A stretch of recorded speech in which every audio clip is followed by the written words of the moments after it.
I just got back from TIFF. I saw 10 films at the festival. Here are my rapid fire thoughts on all of them in the order I saw them in. We Live in Time was the first film that I saw at the fest, and I did enjoy it. I think the film is at its best when Andrew Garfield and Florence Pugh are allowed to just do their thing because they are giving a masterclass in acting, and yes, I cried a lot. And the film did make some really interesting structural choices. It's very emotionally engaging, but ultimately it's just not super memorable for me.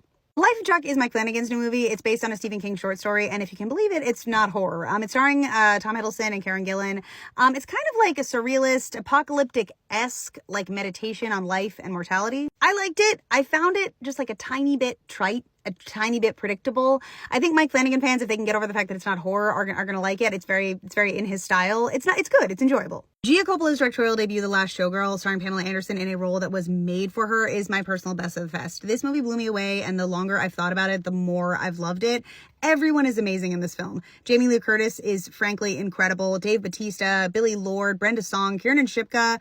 This film is stunningly beautiful, and I was deeply moved by it. I honestly can't wait to see it again. On Swift Horses is a story that on paper should have worked for me really well, plus the cast is incredible. It's a story about repressed queer identities in the American 1950s, and the cast is amazing. Jacob Elordi, Diego Calva, who is really excited to see because I'm a big Babylon fan, Sasha Calle, Daisy Edgar-Jones, Will Poulter. In the end, it didn't quite come together for me, though, and I was left a little bit disappointed. Still, I think there's a lot of merit here. I made a video about Night Bitch already. I don't think I'm really capable of summarizing my thoughts into just a few seconds, but I will say that I was underwhelmed, but I found more value in it than a lot of the criticisms on Twitter, and if you want to know more, you can watch my full review. I've been waiting so long to see The Wild Robot, and I'm pleased to report that I think this is going to be a huge crowd pleaser. Every single person I spoke to after the screening said that they were sobbing and they loved it. It is visually stunning. It's got a great score. Yeah, I think you have a lot to look forward to here. The Assessment is a really weird dystopian movie about a couple that is being assessed to get approved to have a child in a world that's been ravaged by climate change. Alicia Vikander, Elizabeth Olsen, Himesh Patel, who I love, is in it. I really cannot stress enough how weird and intentionally uncomfortable and off-putting this movie is, but I love a good weird sci-fi movie.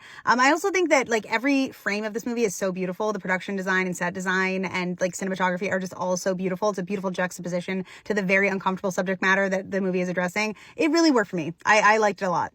But Heretic, oh my God, horror fans, you are in for a treat. I loved Heretic. It is so much fun. It is so thrilling. Hugh Grant is incredible in this. Also, Chloe East and Sophie Thatcher are amazing. This is one of those films like Barbarian where I just never had any idea what was going to happen next, and every decision was a delightful surprise in a direction I never would have expected.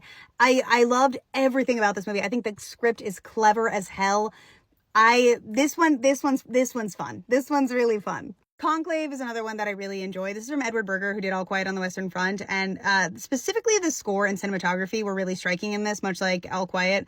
But the performance is also fantastic. Ralph Fiennes, Stanley Tucci. I mean, there's tons of incredible performances in this. The story's about a pope dies and they have to elect a new pope. It's got real political thriller vibes, except it has the ritualism and the inherent creepiness of the Catholic Church. I was raised Catholic, so I love that. And this was thoroughly entertaining, and I really liked it. I feel like this will be a real crowd pleaser. Finally, the last film I saw at the fest was Luca Guadagnino's Queer, which I was highly anticipating, and for better or for worse, I think this might be his Beau is Afraid.